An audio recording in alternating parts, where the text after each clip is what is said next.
कैसे हो मेरे प्यारे बच्चों। उम्मीद करती हूँ आप सब ठीक होंगे और अच्छे से अपनी पढ़ाई लिखाई भी कर रहे होंगे। बच्चों मेरी आज की बात ध्यान से सुनो। जो बच्चे झूठ नहीं बोलते, जो किसी से धोखा नहीं करते, जो हमेशा ईमानदार रहते हैं और जो अपना काम हमेशा पूरी लगन और ईमानदारी के साथ करते हैं, बच्चों उनके साथ हमेशा अच्छा होता है। उनका नाम मान सम्मान हमेशा बढ़ता है। बच्चों ये बात आपके दिमाग में बिठाने के लिए आज मैं एक बहुत मजेदार स्टोरी लेकर आई हूँ। चलो इस कहानी को ध्यान से सुनते हैं और समझते हैं।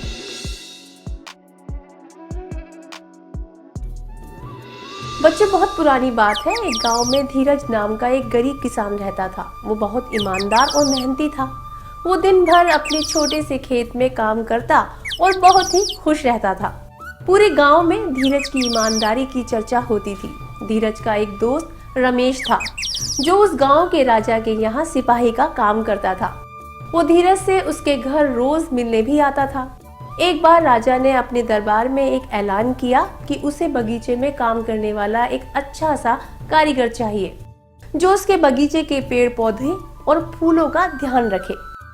राजा की बात सुनकर धीरज के एक सिपाही दोस्त रमेश ने सोचा कि यही मौका है, क्यों ना बगीचे में धीरज को काम पर लगवा दिया जाए। अगर ऐसा हुआ तो उसका और मेरा साथ भी रहेगा और धीरज का भला भी हो जाएगा। ये सोचकर रमेश ने राजा से कहा कि महाराज, मैं आपके लिए एक ऐसे आदमी को लेकर आऊंगा जो ये काम अच्छे से कर लेगा। राजा ने सिपाही को आदेश दिया कि जाओ, कल से ही उस आदमी को बगीचे में काम करने के लिए कह दो। उसी वक्त रमेश अपने दोस्त धीरज के पास पहुंचा और उसने बगीचे के काम की सारी बात धीरज को बता दी। धीरज ने भी काम करने के लिए खुशी खुशी हाँ कर दी। अगले ही दिन धीरज रमेश के साथ राजमहल पहुंच गया। रमेश धीरज को राजा के सामने लेकर गया और राजा ने धीरज को बगीचे की पूरी देखभाल का काम सौंप दिया। राजा ने कहा, तुम अगर पूरी ईमानदारी के साथ काम करोगे तो तुम्हें 50 सोने की मुद्राएं हर महीने दूंगा। धीरज ने खुशी खुशी बगीचे में काम करने के लिए हाँ कर दिया और उसने उसी वक्त से बगीचे में काम करना शुरू कर दिया। धीरज बगीचे में बहुत दिल लगाकर काम करता था। कुछ दिन बीत गए। धीरज ने बगीचे को खूब सुंदर और हरा भरा बना दिया। राजा को उसका काम बहुत पसंद आया। एक दिन धीरज बगीचे में खुदाई कर रहा था।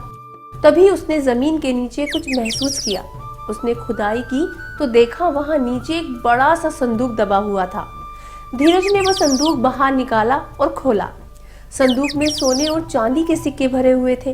ये देखकर धीरज बहुत खुश हुआ और अपनी ईमानदारी दिखाते हुए राजा के पास पहुंचा। राजा धीरज की ईमानदारी देखकर बहुत खुश हुआ और उसके साथ वहां गया जहां से धीरज ने खजाना खोदकर निकाला था। राजा ने उस जगह को देखा और वो बोला कि ये खजाना तो हमारे पुरखों का है। हम कई सालों से इसे खोज रहे थे। खजाना देख राजा बहुत ही खुश हुआ। राजा ने अगले दिन धीरज से पूछा कि तुम्हें क्या इनाम चाहिए। धीरज बोला, महाराज मुझे कुछ नहीं चाहिए, मेरे पास जो भी है मैं उसी में खुश हूँ। राजा धीरज की इतनी अच्छी बात सुनकर और खुश हो गया और उसने धीरज को अपना मंत्री बनाने का फैसला किया। धीरज ने राजा की बात मान ली और मंत्री बन गया। तो बच्चों कैसी लगी आपको ये कहानी? बच्चों ये कहानी हमें सिखाती है कि हमें हमेशा ईमानदार रहना चाहिए। ईमानदारी हमेशा हमारी तरक्की और बेहतरी के नए रास्ते खोलती है।